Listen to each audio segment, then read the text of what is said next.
Welcome back to another sci-fi episode where psychology and finance intersect and where you get to examine how you think, feel, and behave with money.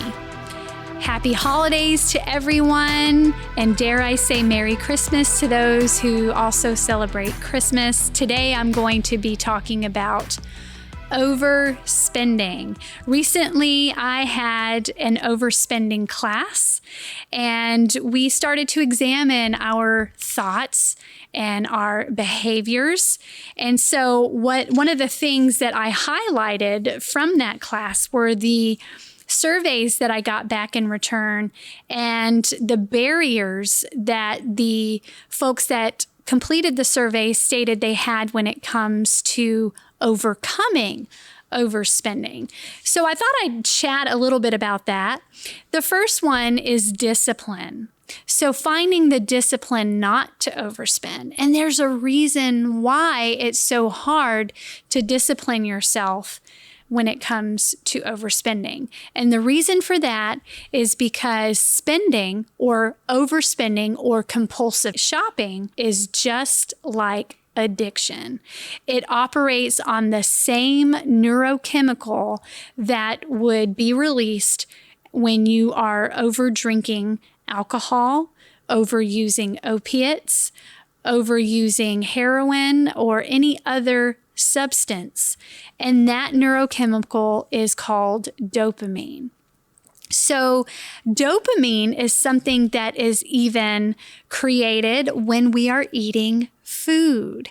It is for survival, so that it feels good, so that we will do it over and over again, so that we will survive. Now, spending money also is a survival skill. Spending money on groceries, spending money on a car and gas to get back and forth to work, having shelter. So in many ways, we are hardwired for spending to be somewhat dopaminergic. That's a fancy way of saying producing dopamine so that we continue to engage in more of the same behavior.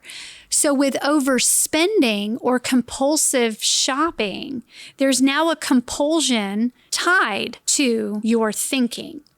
And I'll talk a little bit more about what that means in just a moment. But I want the audience to know right out of the gate, telling your spouse or someone that you love or care deeply about to just stop the overspending, now you have an idea of why it's not as easy just to stop. If it were just as easy to tell a drug addict to just stop abusing, I would be out of a job. I never would have had a job as a licensed professional counselor for 15 years, working with people. It's the same with overspending. We can't tell people just to snap out of a depressive episode. We can't tell people just to snap out of an anxiety attack. The worst thing we can tell someone when they're having an anxiety attack is to calm down. That's not going to help. But I am going to give you some ideas on how you can help. So today, this is going to be a two-part series with overspending, especially around the holidays. I want you to be armed with some information that will keep you, number one, from overspending, but for those who have someone in their lives who do overspend, two, how you can help them and support them to creating money harmony. And money harmony is simply just a state of balance that reflects your deeper values, your goals, and your integrity. That comes straight out of the book, Overcoming Overspending by Olivia Mellon, who is also a therapist just like me, and Sherry Christie, a financial guru. So Overcoming Overspending, it's a little bit of an older book, but still the same principles are true today on how to help yourself or someone that you love or care about. What is overspending? Overspending occurs when you are engaged in a behavior that is impacting you negatively, either socially or occupationally, or when we think of socially, relationally as well, if it's causing tension with your spouse or your partner, or it's going to cost you your security clearance because you're overspending, that is when overspending is a problem. We're not talking about from the time to time, oh, I overspent $100 today because I just had to have that new gadget. That is not an overspending pattern. It's for those who are really needing to move towards the road of recovery. But listen, as Olivia Mellon states in her book, recovery can only be built on your strengths and not your weaknesses. So for the people who completed this survey, thank you for sharing your barriers. This is what another person said about their perceived barriers when it comes to spending within budget. Forcing myself to stay within a budget and not feel restricted.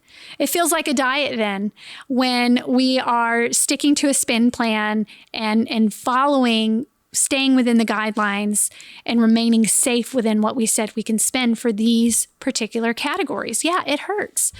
And then another barrier, rising costs. Okay, we get that, inflation. If inflation is what's causing you to overspend because you need the same amount of groceries and it's costing a little more, that's not technically overspending. But we do realize the struggle in having to adjust your variable expenses. That could be very difficult. So I do want to validate that. Another person said another barrier, same thing someone else said, not taking the time to make a budget. Self-control. And again, let me validate again for you that dopamine that is just flooding your brain at that time when you're spending. There are some ways to get out of that part of your brain back into the prefrontal cortex, which is going to help you with impulse control. And if you need help with that, please reach out to me at the Redstone Arsenal Army Community Service so that I can help you learn how to build on that impulse control region so that you can control those impulses more readily. Another person said time management and personal financial discipline. I'll tell you what, if people were able to do both of those things, I'd be out of a job. But we're human. We're going to make mistakes. We're going to overspend when it comes to time. We're going to overspend when it comes to finances. I'm going to take a break on talking about the barriers and go into what the problem is. Mellon said that overspending is a modern malady. And I love what a retailing analyst said after World War II, as Madison Avenue was booming. I'm going to quote this. He said, "Our enormously productive economy demands that we make consumption our way of life, that we convert the buying and use of goods into rituals, that we seek our spiritual satisfaction, our ego satisfaction in consumption. We need things consumed, burned up, worn out, replaced, and discarded at an ever-increasing rate." How prophetic that he said that after World War II. We are blinded by spending in our culture.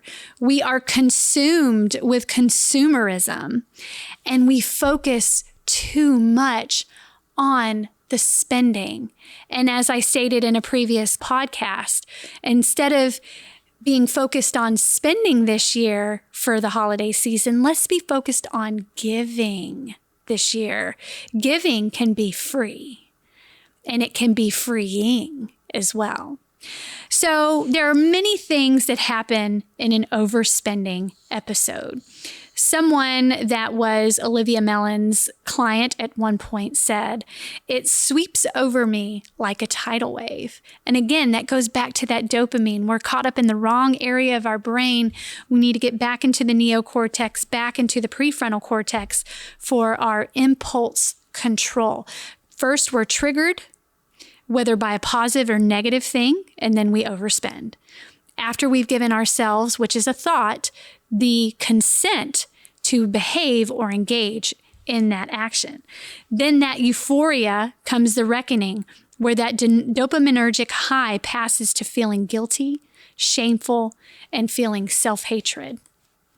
And then we have the letdown or the adrenaline flush. And now we feel depressed and anxious.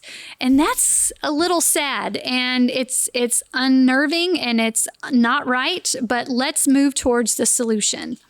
So find a money mentor, a spouse, a friend, a financial therapist, or a financial counselor that can assist you. Next, examine and strategize. What are your strengths? What are you doing well? Where can that money harmony occur because of what you're doing in those strengths and skills that you're using elsewhere? How can you apply that to your finances? Olivia Mellon says, your strongest ally can be a partner willing to share your struggle and explore his or her own money attitudes to help your relationship rebalance and move toward money harmony. So I'm going to pause here with this episode and move into the next part, where if you do have an overspender in your life, how you can engage with them to offer support to them. I look forward to hearing from you if you are an overspender, and please stay tuned for the next part in this episode.